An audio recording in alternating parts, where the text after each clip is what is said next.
सभी को screen show हो रही है? No ma'am. मैम स्टार्ट हो रही है। हाँ मैम। हो यस गई मैम। हो गया। ठीक है।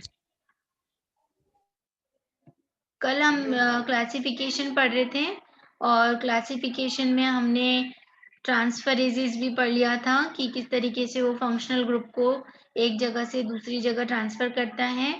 उसके बाद में हमने हाइड्रोलेजेस पढ़ा था, जो पानी को के अणु को जोड़ के और जोड़ने और निकालने का काम करता है।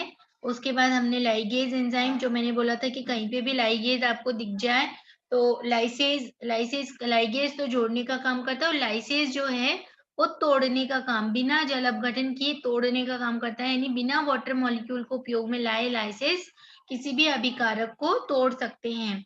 उसके बाद मैंने आइसोमरेजेस बनाया था कि किसी भी अभिकारक के साथ अगर आइसोमेरेज एंजाइम जुड़ जाए तो वो उसका आइसोमरेज यानी कि समावयवी बना देता है, आइसोमर बना देता है। लाइगेज एंजाइम सहसंयोजक बंध या कोवेलेंट बॉन्ड बना करके उनको जोड़ने का काम करते हैं ऐसे एंजाइम। जैसे कि हाँ यहीं पे थे हम लोग। ये एंजाइम यानी कि लाइगेज एंजाइम सबस्ट्रेट के बीच में सहसंयोजक बंध बनाकर अभिकारकों को जोड़ने का काम करते हैं। अब ये देखिए, ये अभिक्रिया आपको दिखाई दे रही होगी।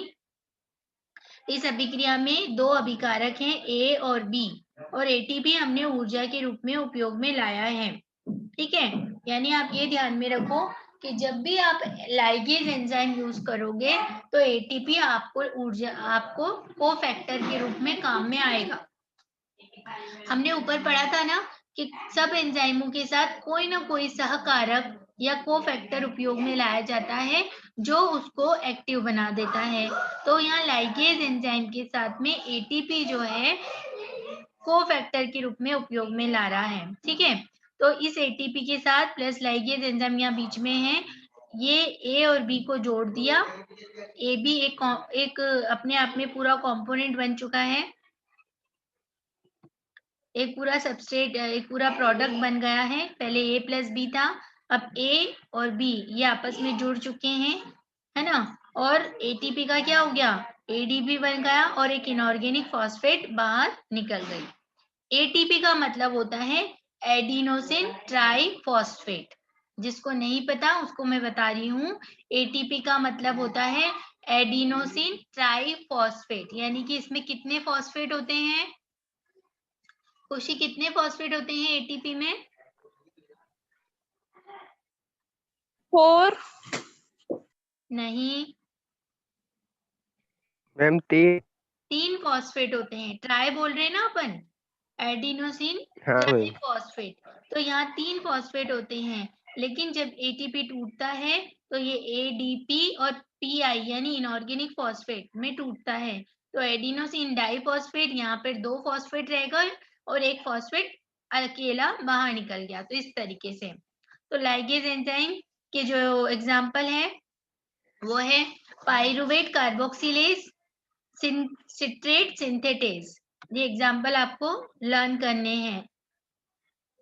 उसके बाद आ जाता है मैकेनिज्म ऑफ एंजाइम एक्शन, कि किस तरीके से कोई भी एंजाइम किस प्रकार से कार्य करता है या एंजाइम की क्रियाविधि क्या है।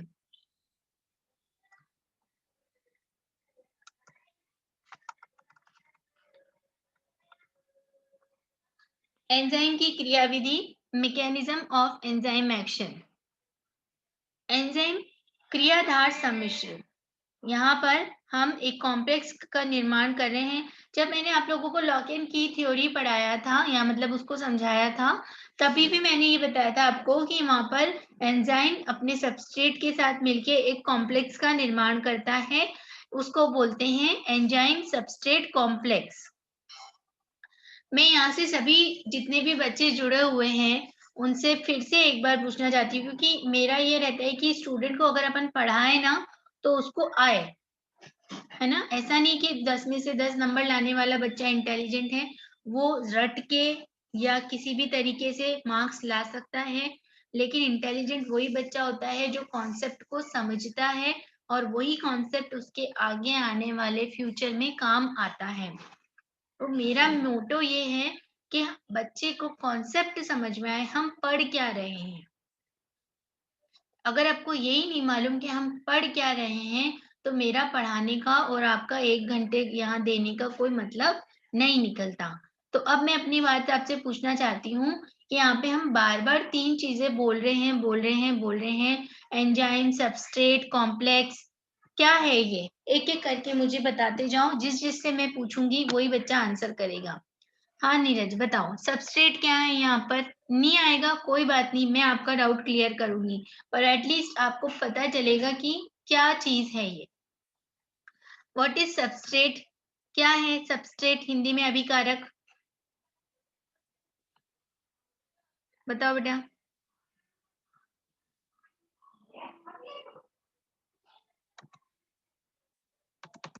मैम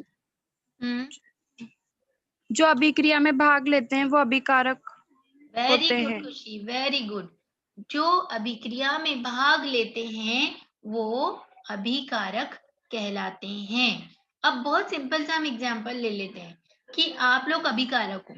हमारी बीएससी फर्स्ट सेम की क्लास में 15 अभिकारक हैं। अब इस क्लास में बात करूं तो 5 अभिकारक हैं और मैं भी हूं, तो मुझे मिला कि कितने अभिकारक हो गए? 6 हो गए। हम ये अभिक्रिया कर रहे हैं 1 घंटे की, कर रहे हैं अभिक्रिया, तो 5 तो आप हो और 1 मैं हूं, तो 1 + 5 क्या हो गया?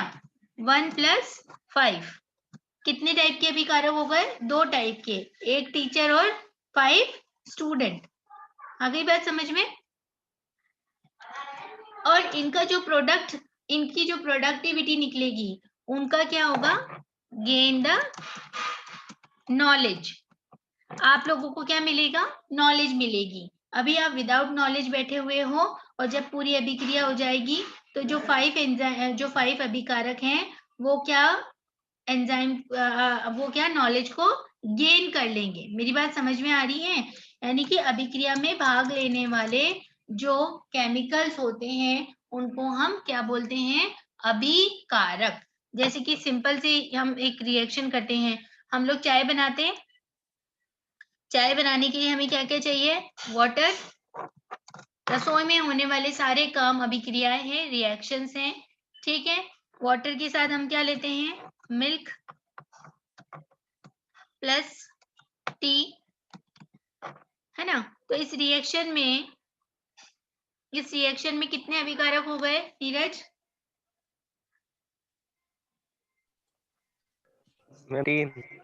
3।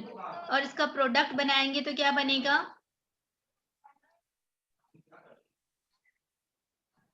टी। चाय बनी। क्या बनेगी? ये बनेगी मैम। टी चाय। बनेगी, चाय बनेगी। तो यहाँ पे मैं क्या लिख दूंगी?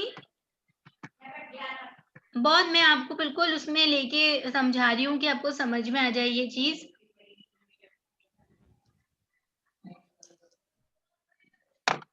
T, 1 minute sorry.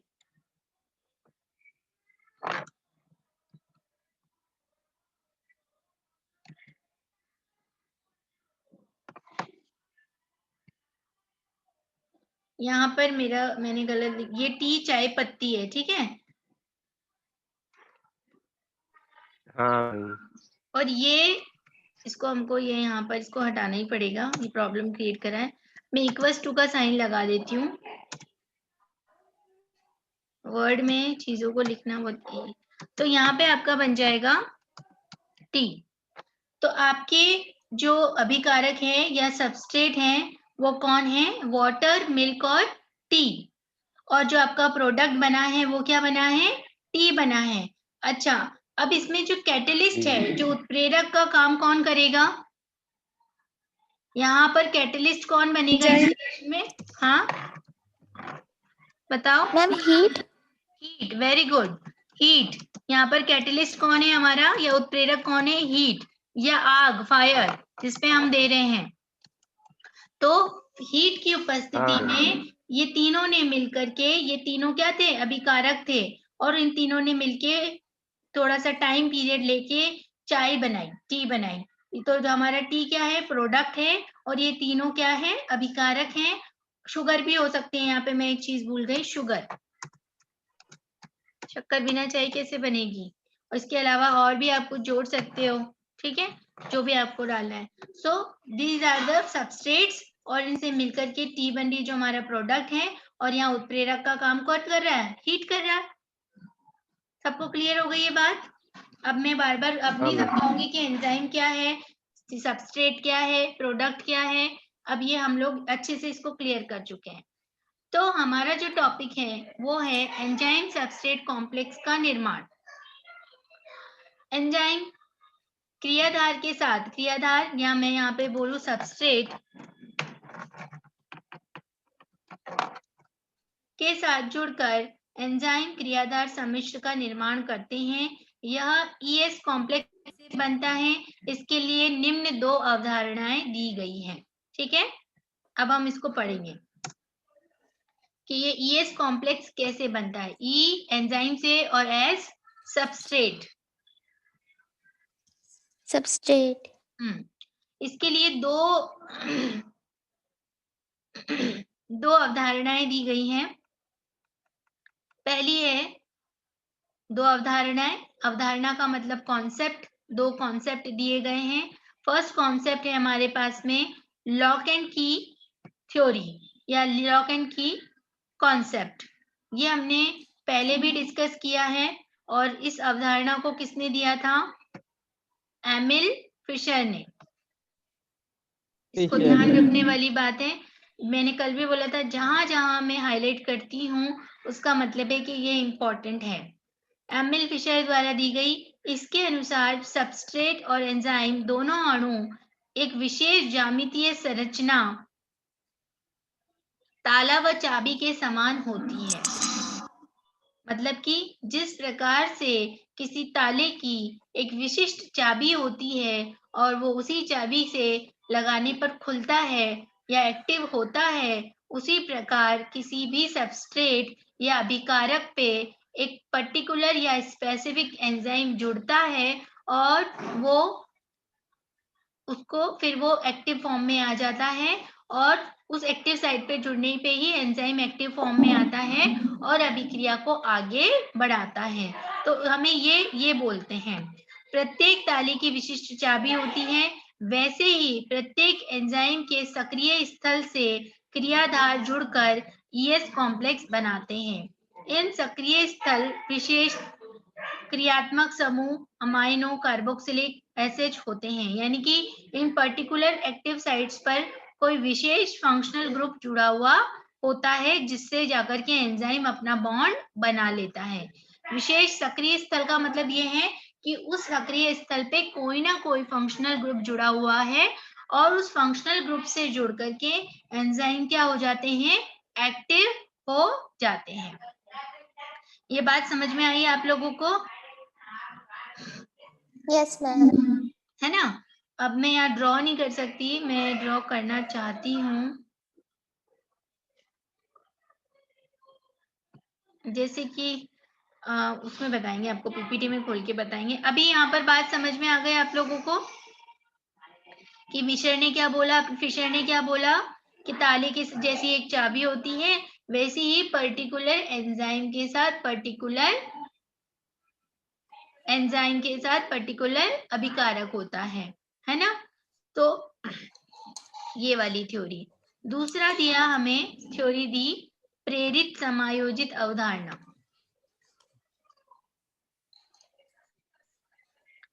प्रेरित समायोजित अवधारणा हिंदी में प्रेरित समायोजित है और इंग्लिश में है induced fit theory. Induced fit theory किसने दी? कॉशलैंड ने। इंड्यूस्ड फिट थ्योरी दी कॉशलैंड ने।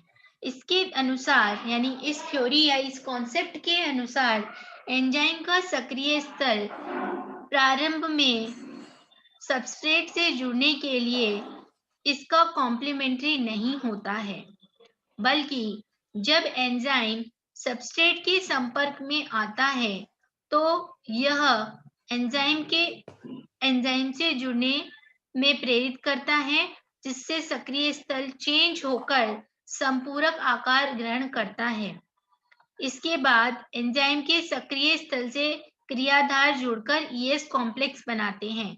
अच्छा, कौन बच्चा इस थ्योरी को समझाएगा जिसको समझ में आ गया?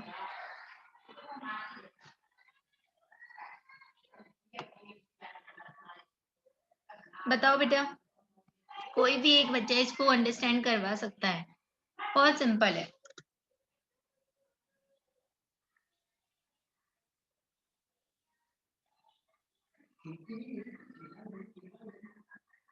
बोलो।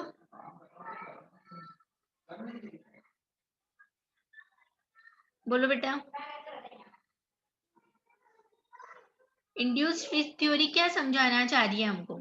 हमने जो की एंड लॉक थ्योरी है उसमें तो ये देख लिया कि पर्टिकुलर अभिकारक के पास एक एक्टिव साइट होती है ऑलरेडी, और उस पे कोई फंक्शनल ग्रुप जुड़ा हुआ होता है, और उस पे जाके एंजाइम टच हो जाता है, जुड़ जाता है और ES कॉम्प्लेक्स बना लेता है। लेकिन कॉशलैंड ने कुछ और ही बोला। उन्होंने क्या बोला? आपको कुछ समझ में आया पढ़ के? अगर आया है तो आप समझाइए, वरना मैं तो समझाऊंगी।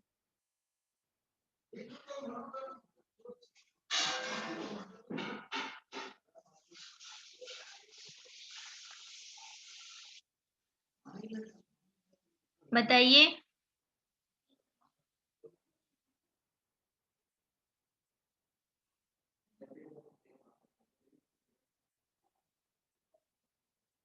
इसमें कॉशलैंड ने बोला कि पहले से कोई एक्टिव साइट नहीं होती है, ठीक है? पहले से कोई एक्टिव साइट नहीं होती है। जब अभिकारक के सतह के ऊपर कोई एंजाइम टच होता है, मान लो आपके पास में कोई एंजाइम आपका कोई अभिकारक है और उसका राउंड शेप है, और उस पे जाके अभिकारक टच होता है, तो धीरे धीरे उसके टच की वजह से अभिकारक के उसी के जैसी खांच बनना शुरू हो जाती है और अभिकारक उस पे अटैच हो जाता है। समझ में आ रही है मेरी बात?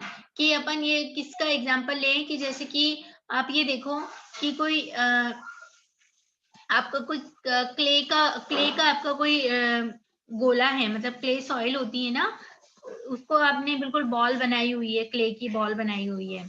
अब उस पे कोई भी किसी भी तरीके की साइट नहीं है, पर आपने एक छोटा सा लकड़ी का टुकड़ा उस पर अटैच करा और धीरे धीरे धीरे धीरे आप उसको प्रेस कर रहे हो, तो वहां पर वो लकड़ी का टुकड़ा अपनी ही शेप का एक साइड बना लेगा और उस क्ले की बॉल से जुड़ जाएगा, है ना? यानी कि क्ले की बॉल के पास में खुद के पास में कोई भी एक्टिव साइट नहीं थी, है ना?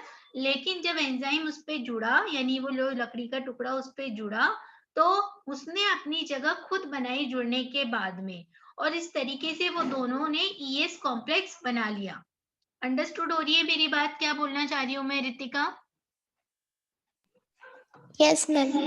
है ना? एक्टिव साइट ऑलरेडी नहीं थी। इन दोनों थ्योरी में अंतर यही है कि ताला कुंजी सिद्धांत तो बोलता है कि ताले के लिए मतलब पहले से ही अभिकारक के पास एक्टिव साइट है, लेकिन इंड्यूस्ड फिट थ्योरी बोलता है कि एक्टिव साइट पहले नहीं थी अभिकारक के पास, वो एंजाइम द्वारा इंड्यूस की गई। एंजाइम जब आया तो एंजाइम ने वो एक्टिव साइट प्रेरित की और फिर एंजाइम उस कॉम्प्लेक्स उस अभिकारक के साथ में जुड़ा और उसने ES कॉम्प्लेक्स बनाया। ठीक है, यहाँ पे क्लियर है सबको ये चीज? Yes, ma'am. खुशी?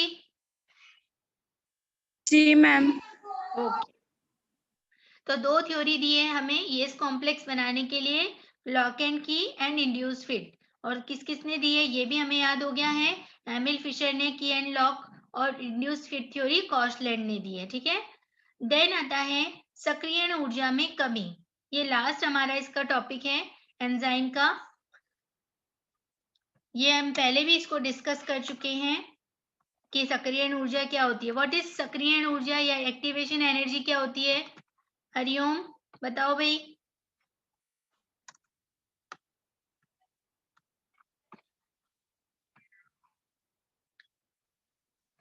सक्रियण ऊर्जा किसी भी अभिक्रिया की सक्रियण ऊर्जा क्या होती है? हरिओम लोधा। मैम जो उसमें ऊर्जा खर्च होती है ना, वो सक्रियण ऊर्जा कहलाती है। हाँ, किसी भी अभिक्रिया को करवाने के लिए ऊर्जा की आवश्यकता होती है। अब मैं आपको एक बात बोलने वाली हूँ, किसी भी अभिक्रिया को कराने के लिए 4-5 चीजों की आवश्यकता होती है, जिसको मैं बोलती जाती हूँ, आप ध्यान कर रखना। पहला है अभिकारक, दूसरा है उत्प्रेरक, जिसको हम एंजाइम बोल रहे हैं, तीसरा है सक्रियण ऊर्जा, ठीक है, चौथा है समय, ठीक है। तो ये 4 चीजें चाहिए। टाइम आपको चाहिए। मैम हाँ, एक बार इंग्लिश में भी रिपीट कर देना आप। बोल रही हूँ मैं। किसी भी रिएक्शन को कंप्लीट करने के लिए आपको 4 चीजों की आवश्यकता या रिक्वायरमेंट होती है। पहला है सबस्ट्रेट, दूसरा है आपके एंजाइम्स या आपके कैटलिस्ट। कैटलिस्ट कुछ भी हो सकता है, हीट भी हो सकती है, लाइट भी हो सकती है, या कोई केमिकल भी हो सकता है। थर्ड है एनर्जी, जिसको हम एक्टिवेशन एनर्जी बोल रहे हैं, और फोर्थ है हमारा टाइम।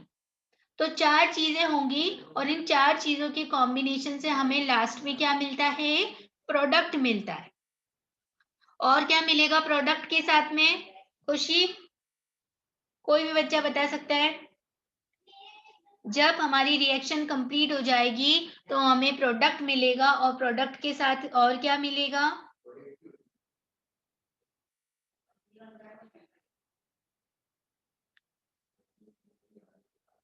क्या मिलेगा? हरिओम। Enzymes, okay. बिकॉज पूरी रिएक्शन को कंप्लीट करने के बाद एंजाइम या कैटलिस्ट एज इट इज अपनी फॉर्म बिना चेंज किए प्रोडक्ट के साथ में रिलीज हो जाते हैं, ठीक है। तो हमारी रिएक्शन में अभिकारकों ने भाग लिया, सक्रियण ऊर्जा उसमें लगी, और उसके बाद कोई कैटलिस्ट आया, उसने अपना काम किया, और उसमें हमारा टाइम लगा, और ये सारी प्रोसेस होने के बाद में हमें अंत में उत्पाद मिले, और उत्पाद के साथ एंजाइम या catalyst as it is release हो गया। तो हम बात कर रहे हैं एक्टिवेशन एनर्जी की। एक्टिवेशन एनर्जी किसी भी अभिक्रिया को शुरू करने के लिए ऊर्जा की आवश्यकता होती है। यह ऊर्जा सक्रियण ऊर्जा कहलाती है। किसी भी अभिकारक को बाहर से ऊर्जा प्रदान की जाती है तो इसके इलेक्ट्रॉन की गतिज ऊर्जा बढ़ जाती है, जिसके कारण यह उत्पाद में अपघटित हो जाता है। यदि किसी अभिक्रिया में एंजाइम डाल दिया जाता है तो यह सक्रियण ऊर्जा में कमी कर देता है, जिससे कि क्रियाधार जल्द ही उत्पाद में बदल जाता है। रितिका, जहां जहां क्रियाधार लिखा है, कौन कौन बच्चा इंग्लिश मीडियम का है यहाँ पे? तुम इंग्लिश मीडियम की और खुशी? मैम हिंदी मीडियम से। ठीक है, कोई दिक्कत नहीं है। फिर समझ में आ रहा है जो लिखा हुआ है? खुशी? ठीक है। तो जहां जहां क्रियाधार लिखा है ना रितिका, वहां सबस्ट्रेट कर लेना तुम, ठीक है। Yes ma'am. दिया है वैसे सभी जगह पे। किसी भी अभिक्रिया को शुरू करने के लिए एक्टिवेशन एनर्जी चाहिए, यह हमें पता है। दूसरा, जैसे ही हम किसी को भी एनर्जी प्रोवाइड कराते हैं तो उसके इलेक्ट्रॉन की गति बढ़ जाती है, यानी कि अगर हम लोग इलेक्ट्रॉन की गति बढ़ जाती है और वो प्रोडक्ट बनाने लग जाता है। लेकिन जैसे ही हम एंजाइम ऐड करते हैं ना, तो एंजाइम जैसे ही हम ऐड करते हैं तो उसकी जो एक्टिवेशन एनर्जी है वो क्या हो जाती है? कम हो जाती है। सक्रियण ऊर्जा कम हो जाती है, और सक्रियण ऊर्जा कम होने की वजह से आपकी मतलब कम होने का मतलब ये है कि जहां आपकी रिएक्शन को शुरू करने के लिए हमें 2 एटीपी देने पड़ रहे थे, एटीपी की फॉर्म में ही होती है ना एनर्जी, जहां हमें रिएक्शन शुरू करने के लिए 2 एटीपी देने पड़ रहे थे, वहीं एंजाइम पर्टिकुलर एंजाइम के साथ में हमें एक ही एटीपी से हमारा क्या हो गया? काम चल गया। मेरी बात ये समझ में आ रही है आप लोगों को क्या बोलना चाह रही हूं मैं? जहां हमें नॉर्मल कंडीशन में 2 एटीपी खर्च करने पड़ रहे थे, अब हमें केवल एक ही एटीपी देना पड़ रहा है, क्योंकि एटीपी ने सक्रियण ऊर्जा कम कर दी और रिएक्शन की दर को बढ़ा दिया और जो हमारी रिएक्शन है वो क्या हो जाएगी, अब जल्दी हो जाएगी। यहाँ पे किसी को कोई दिक्कत हो पूरे एंजाइम में तो आप क्वेश्चन कर सकते हो। चलो आप लोग इसमें से क्वेश्चन लिखें, 2-3 क्वेश्चन मैं यहीं पे लिखवा देती हूँ ताकि इजी हो जाएगा।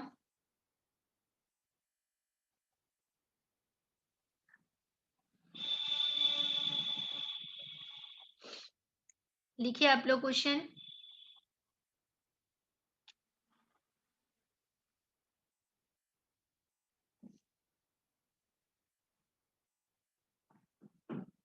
लिखवाऊं? Yes, ma'am. Okay. Yes ma'am. पहला क्वेश्चन लिखो,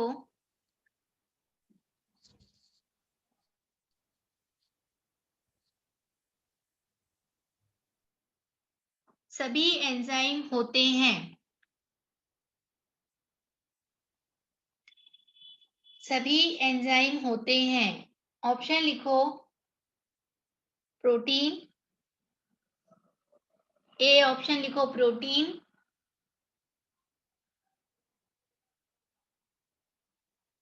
बी ऑप्शन लिखो विटामिन,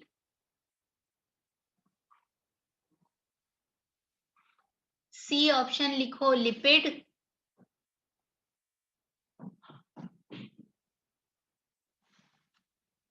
सी ऑप्शन लिपिड और डी ऑप्शन कार्बोहाइड्रेट।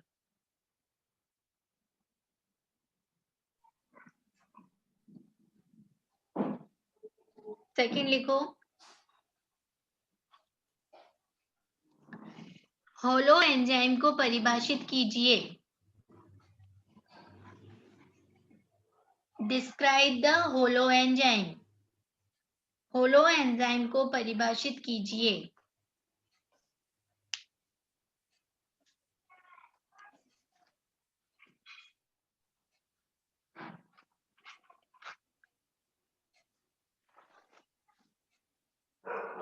एंजाइम का, थर्ड क्वेश्चन लिखो, एंजाइम का नॉन प्रोटीन भाग क्या कहलाता है?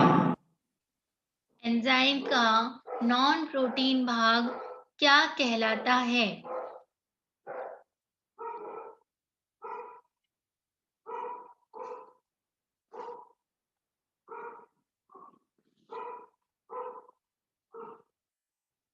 नेक्स्ट क्वेश्चन लिखिए, NAD, FAD,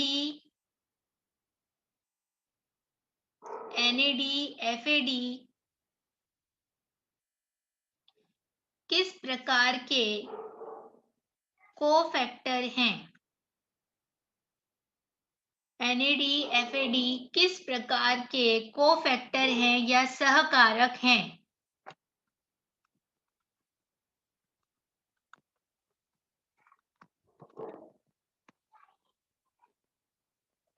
एंजाइम का वह भाग, नेक्स्ट क्वेश्चन, एंजाइम का वह भाग जो आसानी से अलग नहीं किया जा सकता, एंजाइम का वह भाग जो आसानी से अलग नहीं किया जा सकता, उसे क्या कहते हैं?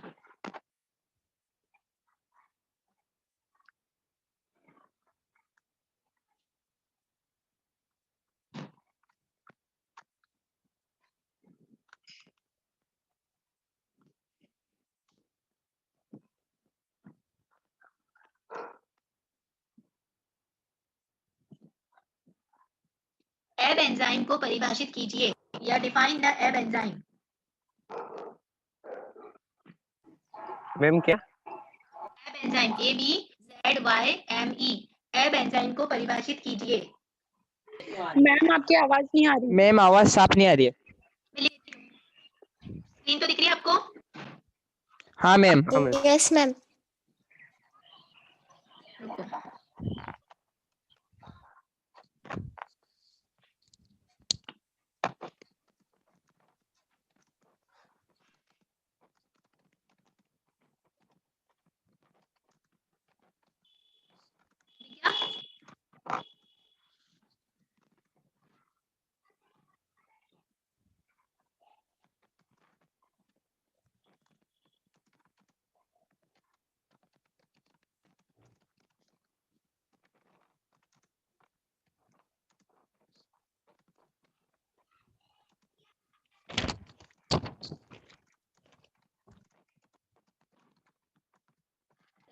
MOSFET theory was given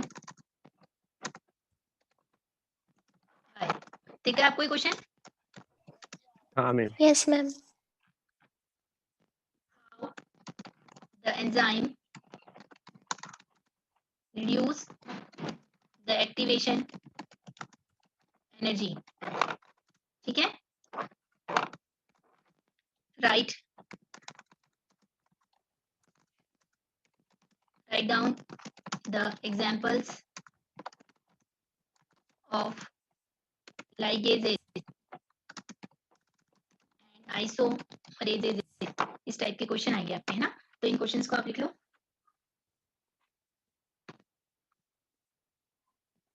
हो गया कंप्लीट सबका? Yes, ma'am. तो एंजाइम में किसी को कोई दिक्कत नहीं है? अब हम नेक्स्ट टॉपिक पे चलें।